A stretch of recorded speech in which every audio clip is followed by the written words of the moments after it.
Assalamualaikum warahmatullahi wabarakatuh. Perkenalkan, nama saya Farhana Putri Maramis, mahasiswa semester 3 Program Studi Pendidikan Pancasila dan Kewarganegaraan. Video ini dibuat untuk memenuhi tugas pada ujian tengah semester mata kuliah Sosiologi Politik. Pada video kali ini saya akan membahas mengenai rekrutmen politik. Dalam sistem demokrasi, partai politik memegang peranan yang sangat penting pada pemilihan umum misalnya, baik legislatif maupun eksekutif. Partai politik menjadi kendaraan politik bagi para kader-kadernya untuk mencalonkan diri dalam pemilihan tersebut. Bahkan dalam pemilihan umum anggota DPR, hanya partai politik yang menjadi jalan seseorang untuk mencalonkan diri. Hal ini diatur dalam Undang-Undang Nomor 7 Tahun 2017 tentang Pemilihan Umum. Ditegaskan bahwa dalam undang-undang ini pemilu dilandaskan berdasarkan asas langsung, umum, bebas, rahasia, jujur, dan adil. Peserta pemilihan umum untuk anggota DPR dan DPRD provinsi, kabupaten, serta kota adalah partai politik yang telah ditetapkan atau terverifikasi oleh Komisi Pemilihan Umum. Rekrutmen politik merupakan salah satu fungsi dari partai politik yang tujuannya untuk menjaring anggota-anggota yang berminat menjadi anggota partai tersebut untuk bergabung dalam keanggotaan partai yang kemudian akan menjadi kader dari partai yang bersangkutan. Kualitas dari rekrutmen politik tentunya berpengaruh terhadap kualitas kader yang dihasilkan nantinya akan dipilih baik dalam pengisian posisi sentral di internal partai politik itu sendiri maupun dalam pemilihan umum. Nah, persiapan kader untuk mengisi jabatan struktur di partai, jabatan eksekutif di pemerintahan, dan jabatan legislatif di Dewan Perwakilan harus disusun sesuai dengan orientasi karir politiknya sehingga tidak lagi ditemukan politisi yang merangkap jabatan di pemerintah sekaligus sebagai pengurus struktur partai dan melibatkan dalam jumlah yang besar anggota keluarganya dalam jabatan-jabatan politis. Rekrutmen politik tidak hanya bertujuan untuk menjadikan seseorang sebagai anggota atau kader dari sebuah partai, tetapi juga menjadi sarana dalam menempatkan kader-kader tersebut dalam jabatan di pemerintahan ataupun dalam lembaga perwakilan rakyat. Nah, dalam hal rekrutmen anggota, setiap partai politik mempunyai cara yang berbeda. Namun, pada dasarnya, format sistem kaderisasi partai harus disusun sebaik mungkin.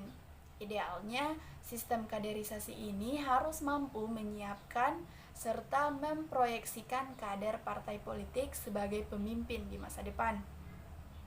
Namun, jika kita melihat realita yang adanya partai yang menentukan seseorang yang akan diusung melalui sistem konvensi yang melibatkan orang-orang di luar partainya, menandakan bahwa partai tersebut tidak siap secara internal dalam mengusung kadernya maju. Walaupun pada dasarnya dengan konvensi memberikan kesempatan kepada kalangan profesional untuk bisa mencalonkan diri dalam pemilihan. Tetapi bagi partai ini adalah sebuah kemunduran karena masyarakat bisa menilai bahwa pola kaderisasi partai dalam hal mempersiapkan kadernya untuk dipilih dalam pemilihan tidak berjalan secara maksimal. Kualitas dari proses rekrutmen partai politik tentunya berpengaruh terhadap kualitas kader yang dihasilkan yang nantinya akan dipilih, baik dalam pengisian posisi sentral di internal partai politik itu sendiri maupun dalam pemilihan umum. Hal ini sangat berhubungan dengan diterapkannya proses kaderisasi dalam proses rekrutmen partai politik tersebut. Kualitas para kader partai politik juga akan berkontribusi terhadap pemajuan kesejahteraan rakyat secara umum nantinya, karena partai politik dimanapun mempunyai tugas dan fungsi yang sama sebagai pembentuk kebijakan kenegaraan. Nah, melihat tugas dan fungsinya tadi, partai politik ini menjadi sangat strategis dalam negara demokrasi. Partai politik itu dituntut harus mampu mengelola sumber daya yang begitu banyak, sumber daya manusia, sehingga mempunyai kemampuan yang berbasis ideologi partai. Nah, banyaknya kader partai politik yang berpindah-pindah partai mengindikasikan kurangnya pemahaman kader tersebut terhadap ideologi partai atau kemungkinan adanya konflik secara internal dalam partai. Seringnya seseorang berpindah-pindah partai memberikan indikasi kepada masyarakat tentang kurangnya loyalitas kader tersebut terhadap partainya. Hal ini juga mengindikasikan bahwa perang kepentingan dalam partai juga terjadi. Ketidaksesuaian dengan ideologi partai juga seringkali menjadi alasan seseorang untuk berpindah ke partai lain. Padahal kan seharusnya sebelum ia memasuki partai tersebut, ia harus paham terhadap ideologi partainya. Nah, dalam proses kaderisasi partai juga ditanamkan pemahaman tentang ideologi partai, sehingga seseorang seharusnya tidak menjadikan hal tersebut sebagai alasan untuk berpindah ke partai lain. Seringnya kader partai politik berpindah partai juga akan menimbulkan kesan bahwa partai politik hanyalah sebagai sarana transaksi politik. Kader partai yang nantinya duduk di pemerintahan atau anggota dewan tidak lagi berpikir tentang bangsa, tetapi hanya berpikir tentang dirinya sendiri maupun kelompoknya. Bahkan yang lebih miris, partai yang seharusnya dibentuk sebagai salah satu lembaga non-pemerintah yang berfungsi dalam menyuarakan aspirasi rakyat, seringkali kader-kader partainya terlibat dalam kasus-kasus korupsi. Hal-hal tersebut mengindikasikan bahwa kaderisasi partai politik belum berjalan secara maksimal sehingga juga berdampak pada kualitas proses rekrutmen politik baik internal partai maupun jabatan-jabatan di dewan dan pemerintahan. Nah, Cornelis menjelaskan bahwa proses rekrutmen politik selalu mempunyai makna ganda. Yang pertama yakni terkait proses seleksi untuk menduduki jabatan politik yang ada. Yang kedua, menyangkut transformasi peran-peran non-politik warga yang berasal dari aneka subkultur agar menjadi lebih layak untuk memainkan peran-peran politik. Nah, dari definisi tersebut dapat disimpulkan bahwa pengertian dari rekrutmen politik adalah proses seleksi anggota partai politik yang asalnya dari warga negara dengan syarat dan ketentuan yang sudah ditentukan sesuai dengan kebutuhan dan kepentingan politik yang ada pada masing-masing partai politik guna menghasilkan kader atau anggota yang sesuai, baik untuk kepentingan pengisian jabatan politik atau guna menjadi petugas partai yang menjalankan tugas non-politik. Kemudian kita berbicara soal kader. Sebetulnya ada perbedaan semantik antara pengertian kader dan anggota partai politik. Seorang kader sudah pasti anggota partai, sedangkan anggota belum tentu menjadi kader partai. Meskipun untuk menjadi kader partai harus terlebih dahulu menjadi anggota partai yang keanggotaannya berdasarkan prinsip sukarela.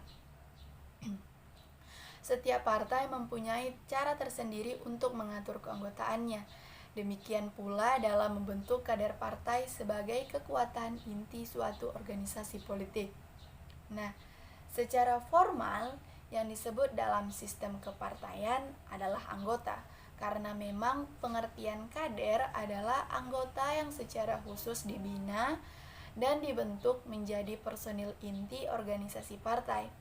Kader adalah pendukung yang telah menjadi anggota dari partai politik tertentu yang ditentukan berdasarkan mekanisme rekrutmen yang berlaku dalam setiap partai politik. Nah, mereka ini kemudian akan diproyeksikan untuk tampil sebagai penggerak roda organisasi partai, baik sebagai pengelola atau pemimpin partai, maupun menjadi pejabat-pejabat publik yang direkomendasikan oleh partai. Pada umumnya, penggunaan kata kader sangat lekat pada partai. Namun, organisasi kemasyarakatan juga mempunyai kader-kader yang membantu tugas organisasi masyarakat tersebut. Misal, kader kesehatan, yang mana mereka bukan pegawai dinas yang melaksanakan fungsi kesehatan. Nah, kaderisasi merupakan usaha pembentukan seorang kader secara terstruktur dalam organisasi yang biasanya mengikuti suatu silabus tertentu. Melihat fungsi dari partai politik, sebaiknya ada 3 kategori partai politik yang disiapkan. Pertama, kader partai politik yang disiapkan untuk mengelola partai secara profesional. Orientasi karirnya diarahkan untuk menjadi pengurus partai dan mengisi jabatan-jabatan di struktur-struktur partai agar roda organisasi partai politik berjalan secara optimal. Yang kedua, kader partai politik yang disiapkan untuk mengisi jabatan-jabatan politik di pemerintahan yang dalam hal ini bersifat eksekutif. Orientasi karirnya diarahkan untuk mengisi jabatan politis di pemerintahan, sehingga kader tersebut perlu disiapkan untuk kapasitas dan kapabilitasnya dalam bidang yang akan dipimpin, baik dari cara berpikir, manajemen strategis, hingga beberapa hal yang terkait teknis secara umum. Hal ini dimaksudkan agar menjamin kader partai yang duduk di jabatan eksekutif memiliki kapasitas dan kapabilitas yang mumpuni. Kemudian yang ketiga, kader partai politik yang akan mengisi jabatan di lembaga legislatif. Kader politik tipe ini dipersiapkan untuk melakukan peran di lembaga legislatif, sehingga harus memiliki kemampuan komunikasi yang baik terhadap konstituen, pengelolaan aspirasi masyarakat, analisis kebutuhan perundangan, kemampuan untuk melakukan legislasi perundangan, dan menjalankan fungsi legislatif lainnya secara optimal, sehingga seluruh kader yang menempati posisi strategis baik di partai, eksekutif maupun legislatif adalah kader yang memiliki kapasitas dan kapabilitas yang mumpuni.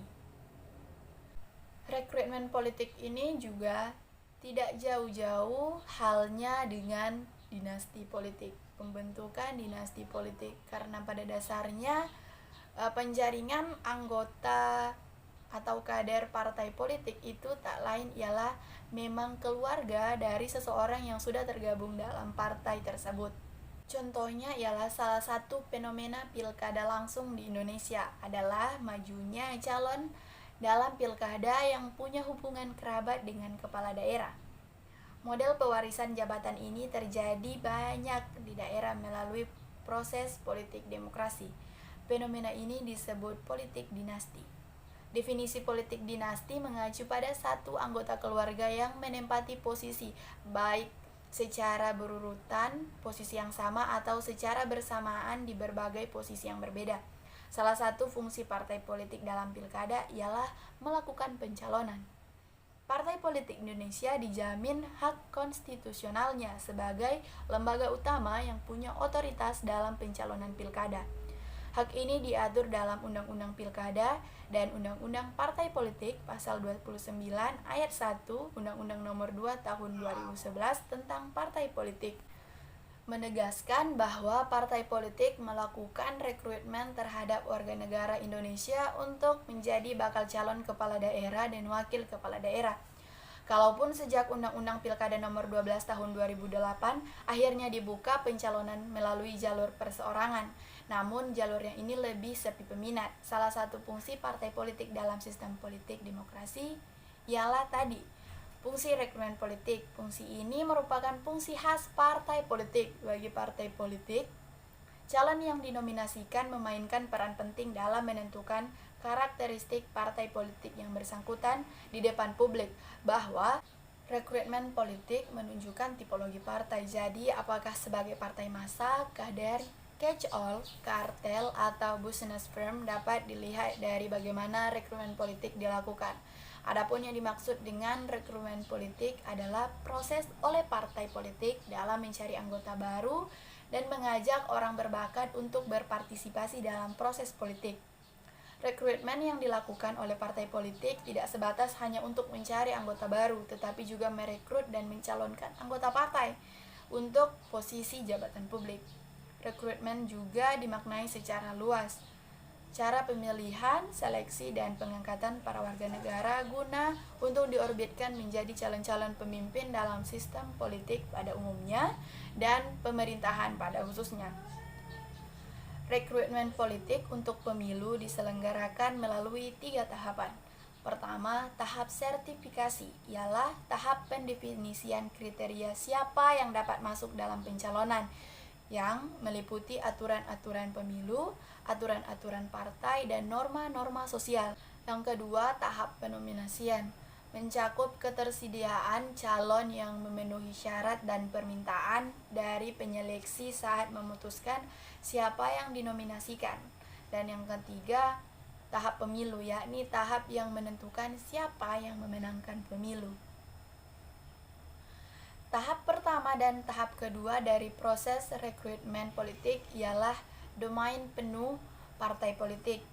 Setelahnya tahap ketiga adalah domain pemilih, yakni proses di mana pemilih menentukan siapa di antara calon yang ada dipilih sebagai pemimpin.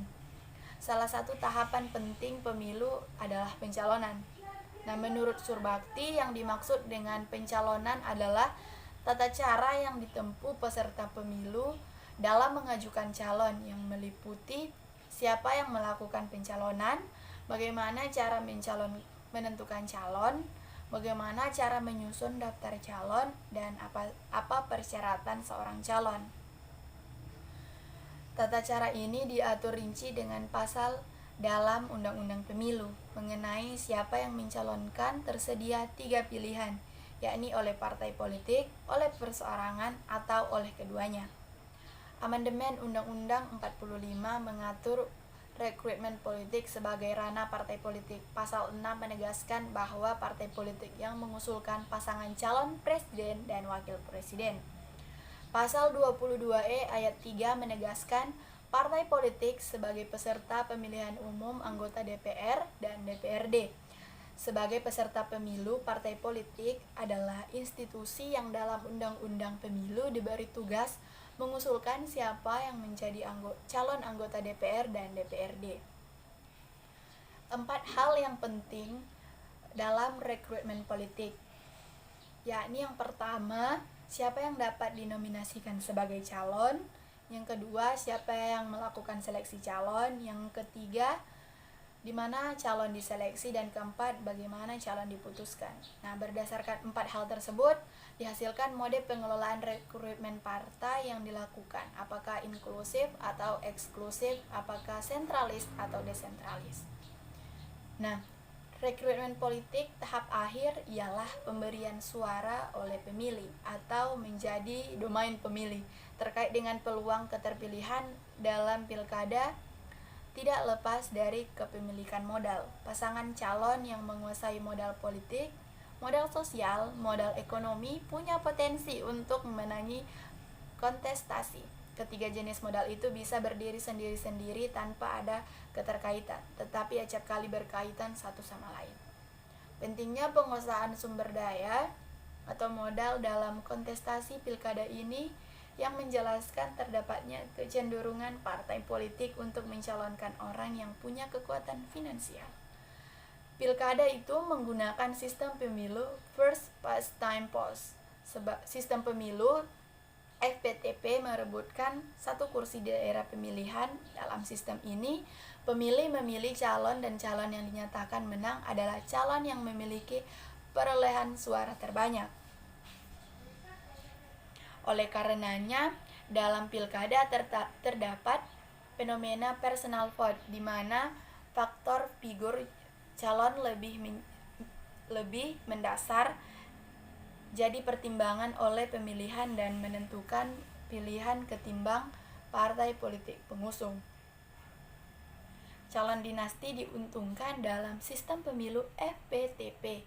Hal ini juga disadari oleh partai politik. Karena itu, memastikan calon yang akan diusung terpilih, potensi partai politik mempertimbangkan mengusung calon dinasti lebih besar. Praktik politik dinasti dalam pilkada serentak, pemberitaan media dan studi-studi yang sudah dilakukan menunjukkan fenomena politik dinasti terbangun melalui pilkada. Di sejumlah daerah didapati satu keluarga yang menguasai pos-pos politik, birokrasi, dan ekonomi. Untuk memperkuat fungsi rekrutmen partai politik, menarik untuk ditampilkan rekomendasi dari workshop rekrutmen dan pelatihan anggota partai politik pada tanggal 6 Oktober 2005. Yakni yang pertama, perlu diubah paradigma keanggotaan partai politik. Anggota harus dianggap sebagai sumber daya yang sangat krusial untuk partai. Anggota diberikan kesempatan untuk berpartisipasi dengan aktif dan dilibatkan dalam proses pengambilan keputusan, agar kesetiaan terhadap partai dan keterikatan dapat dijaga. Juga anggota perlu mempunyai rasa memiliki partai.